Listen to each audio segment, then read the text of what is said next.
அழகழகாம் அன்பு பொங்கும் பேரழகாம் அனுதினம் நாம் காண அழுக்காத நூறழகா அழகாம் அழகழகாம் தவம் இருக்கும் தனி அழகாம் காவிரியில் பூத்ததிந்த தாமரையே மெய்யழகாம் அழகாம் அழகழகாம் அன்பு பொங்கும் பேரழகாம் அனுதினம் நாம் காண அழுக்காத நூறழகா அழகாம் அழகழகாம் தவம் இருக்கும் தனி அழகாம் காவிரியில் பூத்ததிந்த தாமரையே மெய்யழகாம் அழகாம் அழகழகாம் அன்பு பொங்கும் பேரழகாம் அனுதினம் நாம் காண அழுக்காத நூறழகா அழகாம் அழகாம் எங்கள் பரத்வாஜர் அழகாம் அழகாம் அழகாம் அவர் தாயுள்ளம் அழகாம் அழகாம்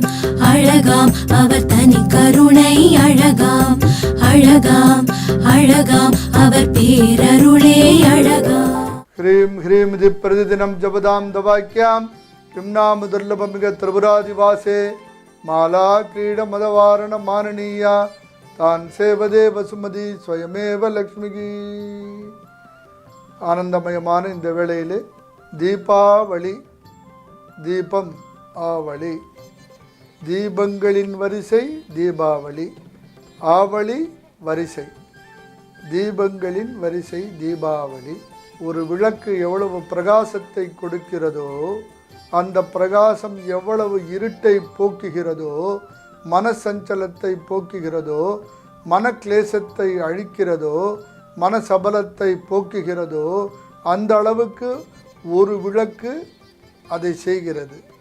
அதே வரிசையாக அந்த தீபங்களின் வரிசை எவ்வளவு பிரகாசம் எவ்வளவு வெளிச்சம் எவ்வளவு ஒளி. இந்த ஒளி கிடைக்க வேண்டும் என்ன முதலிலே மனசு கிளேசத்தை கொடுக்கிறது மனசு சஞ்சலத்தை கொடுக்கிறது. செய்யலாமா வேண்டாமா, நாம் செய்த காரியம் நல்லதா இல்லையா, இன்றைக்கு நான் மூடியாக இருக்கிறேன், இன்றைக்கு நான் டென்ஷனாக இருக்கிறேன், கிளேசம். சிந்தாகுல திமிரம் அகல வரும் ஞான பானுவே. சிந்தாகுல திமிரம் சிந்தை மனசு, ஆகுலம் கிளேசம். இந்த சிந்தாகுலம் மனக்லேசம் இதை அகற்றுவதற்கு ஒளி தேவை. அதை ஞான விளக்காக செய்பவள்தான் தேவி யோகமாயா புவனேஸ்வரி. சிந்தாகுல திமிரம் அகல வரும் ஞான பானுவே. திமிரம் அஞ்ஞானம், எதுக்கெடுத்தாலும் மூடமான எண்ணங்கள், எதுக்கெடுத்தாலும் அஞ்ஞானம். இந்த அஞ்ஞானம் போகணும்னா ஞானம்ங்கிற வெளிச்சம் தேவை. சிந்தாகுல திமிரம் அகல வரும் ஞான பானுவே. இதை கொடுப்பதாக இருக்கிற நாள்தான் தீபாவளி. இந்த தீபாவளிக்குள்ள நாம் முதல்ல தெரிஞ்சுக்க வேண்டியது என்னன்னு கேட்டாக்கா, ரொம்ப நாளாக நம்ம ஒரு வாடகை வீட்டில் இருக்கிறோம். இந்த தேகம், நம்ம இந்த தேகத்துக்கு வயசு எவ்வளோ, 40 வயதோ 50 வயதோ 60 வயதோ 80 வயதோ இருக்கிறோம். இதுவே இந்த தேகத்தில் நாம் எவ்வளோ நாள் குடியிருக்கிறோம் அப்படிங்கிறது நம்மளால் நிர்ணயிக்க முடியாது. ஆக 60 இல்லாட்டி 70ன்னு வச்சுக்கோங்களேன், இவ்வளோ நாள் இருக்கிறோம். இந்த தேகத்தில் நம்ம உயிர், நம்ம ஆத்மா, நம்ம புத்தி, மனசு எல்லாமே இங்கே வந்து தான் குடியிருக்கு. இந்த தேகத்தில் தான் குடியிருக்கு. இந்த தேகத்தில் குடி இருந்துட்ட உடனே என்ன ஆறுது, வினைகளெல்லாம் ஒன்றாக கூடி, வினைகளெல்லாம் சங்கேதமாய் கூடியே தேகமானது மிகவும் வாட்டுது. எந்த நல்லதும் செய்ய விடாமல் செய்யறது. அதுக்குள்ளே என்னென்ன புகுந்துருது இந்த தேகத்தில், நாமளே ஒரு சரீரத்துக்குள்ளே புகுந்துருக்கோம். நாம் சரீரமாக எலும்பாக இரத்தமாக மஜ்ஜையாக தாதுவாக நமக்கே தெரியாது. நாம் இதில் இருக்கோம். இதில் வந்து என்னென்ன வேண்டாதது புகுந்துருக்கு, பஞ்சகம், சூது, போட்டி, பொறாமை, களவு, காமம். எது எது பேசக்கூடாதோ அதை பேசிகிட்டு இருக்கோம், எது எது செய்யக்கூடாதோ அதை செஞ்சிட்டு இருக்கோம். இவா வந்து நாம் இருக்கிற வாடகை வீட்டில் நமக்கு தெரியாமலேயே இவா வந்து வாடகை வீட்டில் இவா உக்காந்துருக்கான். இவாளை வெளியில் அனுப்புறது மிகவும் கஷ்டமாக இருக்குது. இவாளை வெளியில் அனுப்பணுன்னு என்ன வேணும், ஜபம், சோஸ்திரம், தியானம், பக்தி, கர்மம், ஞானம், இது தேவை. இந்த பக்தியானது எப்படி இருக்கணும், இந்த வஞ்சகம் விலகணும், சூது விலகணும், களவு விலகணும், காம விலகணும், போட்டி விலகணும், பொறாமை விலகணும்னு என்ன இந்த பக்தி. அதுதான் எல்லா பிறவி தலை. அந்த பிறவிங்கிற தலை இருந்துருச்சுன்னா இதெல்லாம் வந்துடுது. இதெல்லாம் வேட்கை மரம். இந்த வேட்கை மரத்தை வேட்கை மரத்தை ஒரு கிளையை வெட்டுனா இன்னொரு கிளை வளருது. இப்படி வளர்ந்துட்டே இருக்குது. என்ன கூடாதது, எது செய்யக்கூடாதோ, எதெல்லாம் வேண்டத்தகாததோ சொல்லத்தகாதோ அதெல்லாம் செய்யறது. இதெல்லாம் இல்லாமல் இருக்கணும் அப்படின்னு சொன்னாக்க இந்த பக்தி ரொம்ப புனிதப்படுத்துகிறது. தேகத்தையும் புனிதப்படுத்துகிறது, மனசையும் புனிதப்படுத்துகிறது. இந்த பக்தி எப்படின்னா பெரிய மலை, இமயமலை, பனிமூடிய மலை. பனிமூடிய மலையில் பனி உருகி தூயதான தெளிந்ததான குளிர்ந்ததான ஜலம் வழிகிறது. வழிந்து ஓடி ஒரு இடத்தை தேடி அது அமைகிறது. அந்த இடத்திற்கு பேர், அந்த குளிர்ந்த ஜலம் இருக்கிற இடத்திற்கு பேர் மானசரோவர் என்று பெயர். இந்த மானசரோவரில் இருக்கிற ஓடையில் இருக்கிற ஜலத்தை, குளிர்ந்த ஜலத்தை, தூயதான ஜலத்தை பருகுவதற்கு அன்னப்பட்சிகள் வருகின்றன. அன்னப்பட்சிகள் இந்த குளிர்ந்த ஜலத்தை சாப்பிட்டு கொண்டு உயிர் வாழ்கின்றன. அதே மாதிரி பக்தனது மனமாகிய ஓடையில் துளிர்ந்த தூய குளிர்ந்த தெளிந்த பக்தி என்கின்ற நீரை பருகுவதற்கு அன்னப்பட்சி போன்று யோகமாயா புவனேஸ்வரி வந்து அந்த பக்திங்கிற நீரை பருகி அவள் அருள் பாலிக்கிறாள். அதுதான் இந்த தீபாவளி நாளில் நம்ம கடைபிடிக்க வேண்டியது, தீபாவளி நாளில் நம்ம செய்ய வேண்டியது. அந்த பக்தி வேணும் அப்படின்னா முதல்ல இவாள்லாம் இருந்தாலோ இல்லையோ அவள்லாம் வெளியில் போகணும். அவள்லாம் வெளியில் போகிறது முயற்சி பண்ணுறதுக்கு பக்தி செய்யணும். பக்தி செஞ்சுட்டாக்க அன்னபக்ஷி மாதிரி தேவி வரா. தேவி வந்து அந்த பக்திங்கிற நீரை பருகு வந்து நம்ம பவித்திரப்படுத்துகிறா, புனிதப்படுத்துகிறா, பத்திரப்படுத்துகிறா, பக்குவப்படுத்துகிறா. பக்தமானச ஹம்சிகா, முனிமானச ஹம்சிகான்னுட்டு பேர். சுவாமி இதெல்லாம் முடியலையே, எவ்வளவு தூரம் இந்த சம்சாரங்கிறது தெரியாதா, சம்சார துக்கங்கிறது உங்களுக்கு தெரியாதா, சம்சாரத்தில் நாங்கள் மாட்டின்னு இருக்கோமே அப்படின்னு சொல்லி. ஆமாம், வாஸ்தவம். அதனால் அங்கேயே இருந்துட்டு எதுவும் தெரிஞ்சிக்காமல் இருக்கிறதோ, தெரிஞ்சுக்கிறதுக்கு முயற்சி பண்ண வேண்டாமோ என்ன? ஏதோ ஒரு அல்ப ஆசை, அந்த ஆசையை அடையணுங்கிறதுக்காக தெரியாமல் ஒரு காலை வைக்கும்போது அந்த வைத்த கால் சேரு என்கின்ற தெரிகிறது. இந்த காலை எடுத்து முயற்சிப்பதற்கு இன்னொரு காலையும் வைத்து விடுகிறோம். 2 காலும் சேரிலே சிக்கி கொண்டது. அதுதான் சம்சாரமாகிய சேரு. 2 காலம் சிக்கிட்ட உடனே சரி பரவாயில்ல, நம்மளுடைய முயற்சியில், நம்மளுடைய சாமர்த்தியத்தில், நம்மளுடைய புத்திசாலித்தனத்தில் எழுந்து வந்துடுவோம் அப்படின்னு சொல்லிட்டு கொஞ்சமாக லிஃப்ட் பண்ணி வெளியில் வரலாங்கிறச்ச இன்னும் கொஞ்சம் அந்த சேரு இழுக்கிறது. என்ன? கடன், வியாதி, ருணம், ரோகம், சத்ரு, பகை, விரோதம், இதிலெல்லாம் இந்த சம்சார துக்கம், இன்னல், தொல்லை எல்லாத்துலையும் இன்னும் கொஞ்சம் கொஞ்சமாக இழுக்கிறது. முட்டிக்கால் வரைக்கும் வந்துடுத்து, இழுத்துடுத்து நல்ல சேரில் மாட்டிட்டோம். இன்னும் கொஞ்சம் எஃபர்ட் போடுறோம், இன்னும் கொஞ்சம் எஃபர்ட் போடுவோம், வந்துடுவோம்னு சொல்லிட்டு சமாளிக்கிறோம். முடியல. இடுப்பு வரைக்கும் மாட்டின்ட்டோம், மார்பு வரைக்கும் மாட்டின்ட்டோம், கழுத்து வரைக்கும் மாட்டின்றோன்னு தான் தெரியுது. ஆக எதில் மாட்டின்று சிக்கிண்டு இருக்கக்கூடாதோ, எந்த பந்தமோ அந்த பந்தம்தான் சம்சார பந்தம். இந்த சம்சார பந்தத்தில் மாட்டின்று இவ்வளோ நம்ம இருக்கிறோமே, இதில் வெளியில் வர அடடா இப்படி நம்ம செஞ்சிட்டோமே, நம்மளை காப்பாற்றுறவா யார் அப்படின்னு தாரையா ஜலம் வருது கண்ணில் இருந்து. முடியலையேன்னு சொல்லிட்டு அந்த மாதிரி இருக்கிற பட்சத்தில் 2 கையும் வசித்துட்டு அம்மா ஸ்ரீமாதா என்னால் முடியலையே, இந்த சம்சார துக்கத்தில் மாட்டின்ட்டேன்னு, இதுக்கு விடிவு காலம் பிறக்காதா, என்னை காப்பாற்றுறதுக்கு யாரும் இல்லையே அப்படின்னு சொல்லிட்டு என்னை காப்பாற்றுறவ யாருன்னா இருக்கிறாங்க அப்படின்னு சொன்னால் கூட அவங்களும் இதே மாதிரி சம்சார சேத்தில் சிக்கிண்டு மாட்டின்றவா தான் இருக்காளே ஒழிய சம்சாரத்தில் மாட்டிக்காதவா யாரும் இல்லையே. சம்சாரத்தில் மாட்டிக்காதவா யாருன்னா இருந்தால் தானே எங்களை காப்பாற்ற முடியும்னு சொல்லிட்டு ஸ்ரீமாதா, ஸ்ரீ ஜெகன்மாதா ஸ்ரீமத் சிம்மாசனேஸ்வரி, ஸ்ரீமத் கைலாசவாசினி அப்படின்னு சொல்லிட்டு தாரதாரியாக கண்ணில் ஜலம் விட்டுண்டு பக்தி பண்ணிட்டு அழறான். அப்போ தேவி பார்க்குறா, இவன் ரொம்ப சம்சாரத்தில் உட்காந்துட்டு துக்கத்தை பண்ணிட்டு அதே நேரத்தில் பக்தியை பண்ணுறான், பக்தி செலுத்துகிறான். இவனை அந்த துக்கத்தில் நம்ம வச்சுக்கக்கூடாது, வெளியில் கூட்டுன்னு வரணும். அவனை அந்த டைமில் தான் தேவியினுடைய மீட்சி என்கின்ற அருட்பார்வையால் மேலே இருந்து அலக்காக ஒரு கரம் வருகிறது.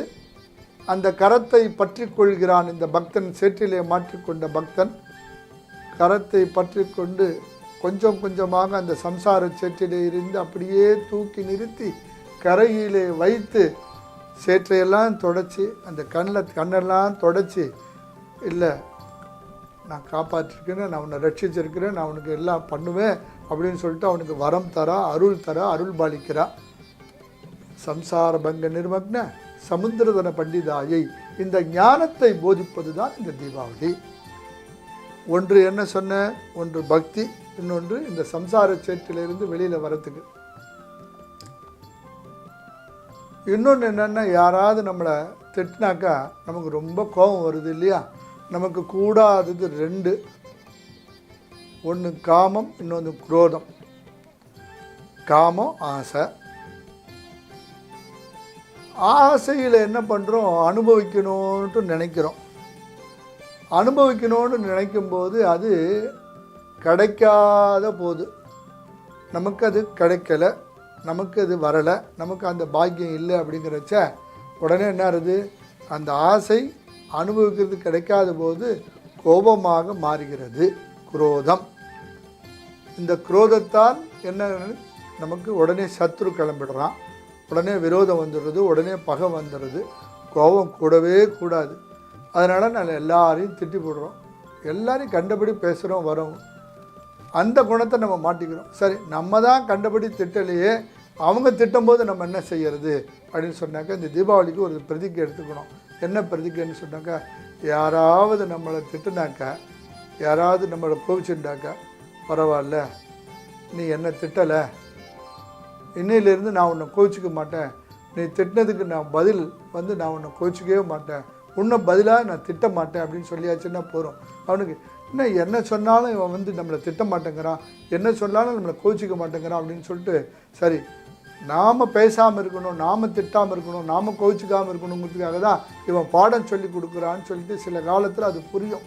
அது கோபம் இல்லாத போது என்ன பண்ணுது, நல்ல குணமுள்ள யோகமாயா புவனேஸ்வரி நம்மகிட்ட வந்துடுறதா. இந்த கோபமே இருக்கக்கூடாது, அந்த தீபாவளிக்கு அது வேணும்.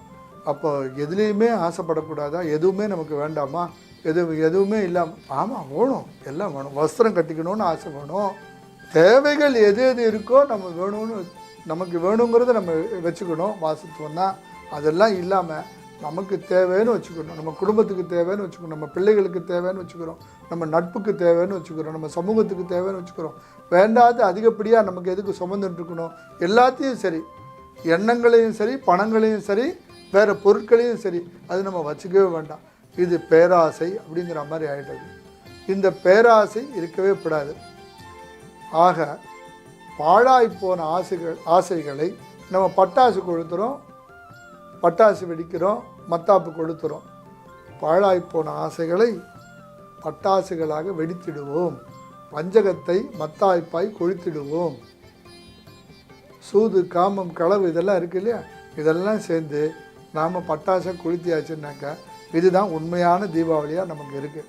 இதுதான் நம்ம உண்மையாக, ஏன்னா வெடித்தா சத்தம் வருது, அதில் இரிட்டேஷன். ஆனால் நம்மகிட்ட இருக்கிற சூது, வஞ்சகமும், களவும், காமமும், பொறாமையும் போயிடுதுன்னு வச்சுக்கோங்க, அதுக்கு ஆக என்ன ஆகிடுறது, மனசு லேசாக ஆகிடுறது. நாமளே இவ்வளவு நாளாக கோபத்தையும் ஆசையும் சுமந்துண்டு, களவையும் காமத்தையும் சுமந்துண்டு இத்தனை நாளாக நமக்கு நாமே வெயிட் பண்ணிட்டோம், வெயிட் போட்டுட்டு இருந்தோம். இங்கேயும் வெயிட் இருந்தது, மனசுலேயும் பலு இருந்தது. அந்த பலு இறங்கிடுதோ இல்லையோ, அந்த சுமை இறங்கிடுதோ இல்லையோ, என்ன வந்துடுறது இப்போ, அங்கே தான் தீபம், ஒளி, ஒளி என்கின்ற யோகமாயா புவனேஸ்வரி, ஒளி என்கின்ற வாராகி, ஒளி என்கின்ற கிருஷ்ண பரமாத்மா, ஒளி என்கின்ற பரமேஸ்வரன், ஒளி என்கின்ற முருக கடவுள். தீப மங்கள ஜோதி நமோ நமோ. வானாகி மண்ணாகி வழியாகி ஒளியாகி சொல்கிறாளோ இல்லையோ, அதே மாதிரி என்னன்னு கேட்டாக்கா நமக்கு ஒன்று தான், இப்படி கூட சொல்லலாம். ஒன்று,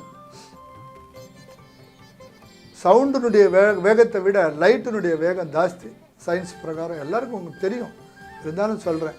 சவுண்டினுடைய வேகத்தை விட லைட்டினுடைய வேகம் ஜாஸ்தி. சவுண்டினுடைய வேகம் சில மீட்டர்கள் தான். ஒளியினுடைய வேகம் எவ்வளவு தெரியுமா? 1,86,000 மைல் பார் செகண்ட். 1,86,000 மைல் பார் செகண்டில் லைட்டு வருது. இந்த லைட்டு வந்துடுத்துனாலே போகிறோம். இருட்டில் இருக்கிற பொருளை எடுக்க முடியல, இருட்டில் படிக்க முடியல, இருட்டில் எதையும் செய்ய முடியல அப்படிங்கிறச்ச இந்த வெளிச்சத்தில் உடனே வெளிச்சம் வந்துடுத்து, நமக்கு வாழ்க்கை கிடைச்சிடுத்து, வெளிச்சம் வந்துடுத்து, நம்ம படிச்சுடலாம், வெளிச்சம் எடுத்துடுத்து நற்காரியங்களை செய்திடலாம்னு ஆகிடுது. அதை உணர்த்துறது தான், அந்த ஞானத்தை உணர்த்துறது தான் இந்த தீபாவளி. அதனால தான் ஒளிக்கு வேகம் ஜாஸ்தி. அந்த ஒளி என்ன பண்ணிடுறது, உடனே நமக்கு அஞ்ஞானத்தை போக்குறது, இருட்டை போக்குறது, மூடத்தனத்தை போக்குறது. இதெல்லாம் செய்கிறது தான் இந்த நாள். இந்த நாளைக்கு என்ன நம்ம செய்யணும் அப்படின்னா, காலம்பரை எழுந்துட்ட உடனே நமக்கு என்ன பண்ணோம், இன்னைக்கு காலம்பரை எழுந்த உடனே ஸ்ட்ரெஸ் அப்படிங்கிறோம். அடுத்து எல்லாரும் வாயிலிருந்து வரக்கூடியது என்ன, இன்னைக்கு ஒன்றும் நான் செய்யலாமா வேணாமான்னு யோசிச்சுட்டு இருக்கேன், வேண்டாம். இப்படிலாம் நம்ம திருப்பி இந்த மாதிரி இருந்திருக்கோம். கடைசியில் என்ன சொல்லுவோம், எல்லாத்துக்கும் போயிட்டு நான் என் மனசாட்சி படி தான் நடந்தேன் அப்படிங்கிறோம். மனசாட்சி அப்படிங்கிறது இந்த இடத்துல நன்னா புரிஞ்சுக்கணும். இந்த தீபாவளி அன்றைக்கி நன்னா புரிஞ்சுக்கணும். அதுக்கு கனெக்ட் பண்ணி சொல்கிறேன் பாருங்கள். இந்த மனசாட்சிங்கிறத நமக்கு எதிர்த்த மாதிரி ஒரு பொருள் இருக்குதுன்னு வச்சுக்கோங்களேன். இந்த பொருளை அபூர்வமான பொருள் இருக்குது. அந்த அபூர்வமான பொருளை பார்த்துட்ட உடனே நம்ம எடுத்துக்கணும்னு தோன்றச்ச இன்னொன்று சொல்லிகிட்டே இருக்குது, இது எடுக்காத, இது அவளுடைய பொருள். ரெண்டாவது, இதை நம்ம எடுத்துட்டு நமக்கு உபயோகம் பண்ணவும் தெரியாது, வேண்டாம், இது பாவத்தை சம்பவிக்கும், இது செய்யப்படாது, வேண்டாம்.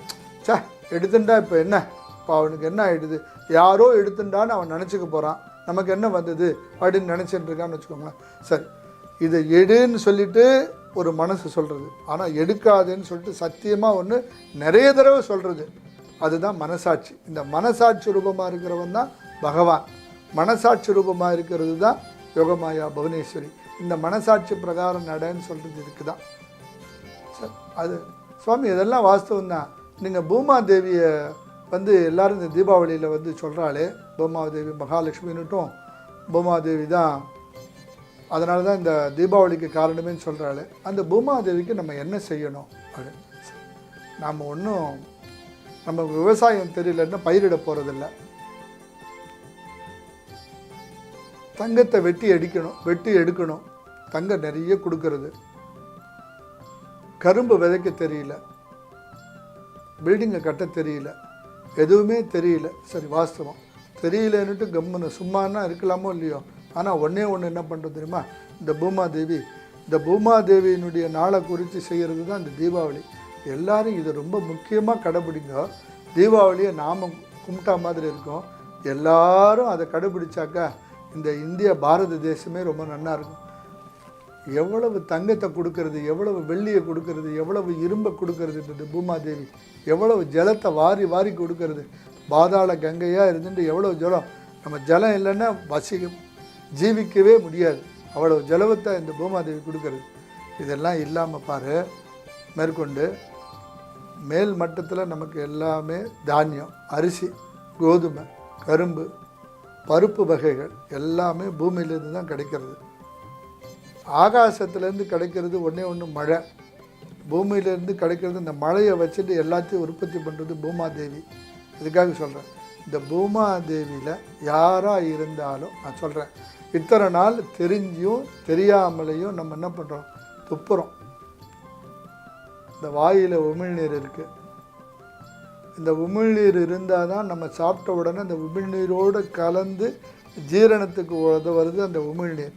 இந்த உமிழ்நீரை எத்தனை தடவை துப்புறோம், வெத்தலை பாக்கு போட்டு துப்புறாங்க, வெறுமனையாவது துப்புறாங்க, கோபத்தில் துப்புறாங்க, ஒரு மேனரிசமாக வச்சுட்டு அதை துப்புறதுங்கிறது ஒன்று இருக்குது. எதுக்காக துப்பணும்? இந்த பூமாதேவி மேலே அது கொடுக்குற அரிசியை நம்மளால் கொடுக்க முடியுமா? தானியத்தை நம்மளால் கொடுக்க முடியுமா? பருப்பை நம்மளால் கொடுக்க முடியுமா? கரும்பு நம்மளால் கொடுக்க முடியுமா? எத்தனை வகையான பருத்திலேருந்து ஆடை அது கிடைக்கிறது எல்லாமே அனுபவிச்சுட்டு நம்ம நன்றி செலுத்தணும்னா இத்தனைக்கு மேலே பூமாதேவியில் காலை பதிஞ்சு நம்ம நடக்கிறோம். மேலே ஆகாசவாணி, கீழே பூமாதேவி. ஓடுற நதியெல்லாம் கங்கை, காவேரி, கோதாவரின்னு பேரை வச்சுட்டு ஓடுறது. உன்னை பெற்ற அம்மாவையும் என்னை பெற்ற அம்மாவையும் தாங்கினவு இந்த பூமி தாய் பூமாதேவி. இதில் நம்ம துப்பாமல் இருந்தாலே போகிறோம். தீபாவளியினுடைய ஆசீர்வாதம் நமக்கு கிடைச்சிடும். தீபாவளிக்கு எல்லா தேவர்களுடைய வாழ்த்துக்களும் நமக்கு கிடைச்சிடும். இந்த வாழ்த்துக்களை வச்சுட்டு இந்த வருஷம் பூராவும் நம்ம நன்னா இருக்கலாம். நாம் கையெடுத்து கும்பிட வேண்டாம். நாம் என்ன பண்ணலாம்? வேறு எதுவும் மாலை போட வேண்டாம், ஊதுபத்தி வைக்க வேண்டாம், கற்பூரம் காட்ட வேண்டாம், எதுவுமே செய்ய வேண்டாம். ஆனால் இந்த மாதிரி செய்யலாமே. இன்னொன்று, டு அவாய்ட் இன்ஃபெக்ஷன். நம்ம வாயில் இருந்த உமிழ்நீர் வெளியில் வந்தவுடனே எச்சிலா மாதிரி இன்ஃபெக்ஷன் வருது. நமக்கும் நல்லது, நம்ம சுற்றுப்புறத்துக்கும் நல்லது, நம்ம எல்லாருக்கும் சொல்லி கொடுக்கலாம். இந்த மெசேஜை எல்லாருக்கும் ஃபார்வேர்ட் பண்ணலாம். இந்த மெசேஜ் எல்லோரும் சொல்கிறோம். இந்த மாதிரி சொல்லியிருக்கிறத தெரியாதது தர்மத்தை தூண்டுறது அதை விட மிகப்பெரிய தர்மம். இந்த தீபாவளிக்கு இந்த மாதிரி விஷயத்தெல்லாம் வச்சுக்கோங்க.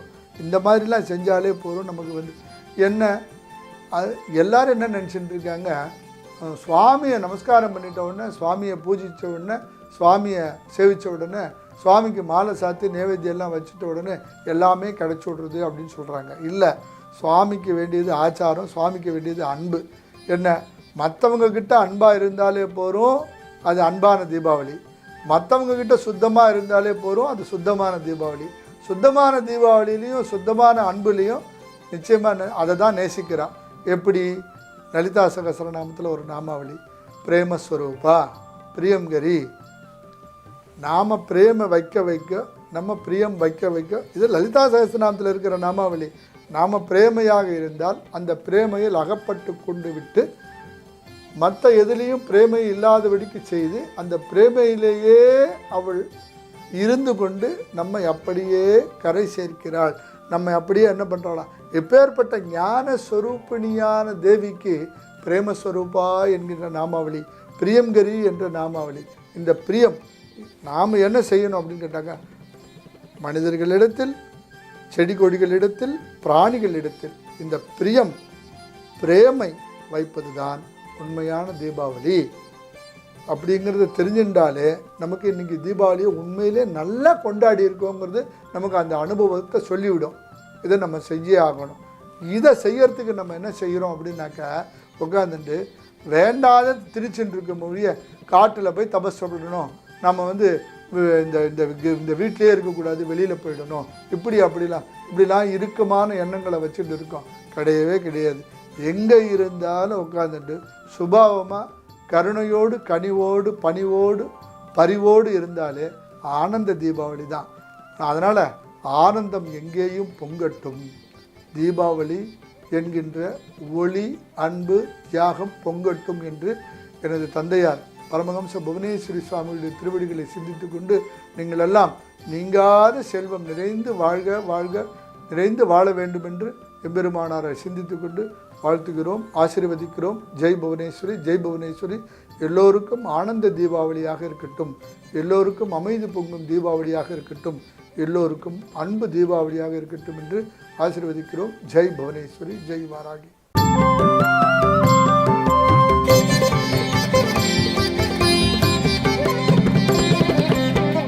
மழகாம் அழகழகாம் அன்பு பொங்கும் பேரழகாம் அனுதினம் நாம் காண அழுக்காத நூறழகா. அழகாம் அழகழகாம் தவம் இருக்கும் தனி அழகாம் காவிரியில் பூத்ததிந்த தாமரையே மெய்யழகாம். அழகாம் அழகழகாம் அன்பு பொங்கும் பேரழகாம் அனுதினம் நாம் காண அழுக்காத நூறழகா.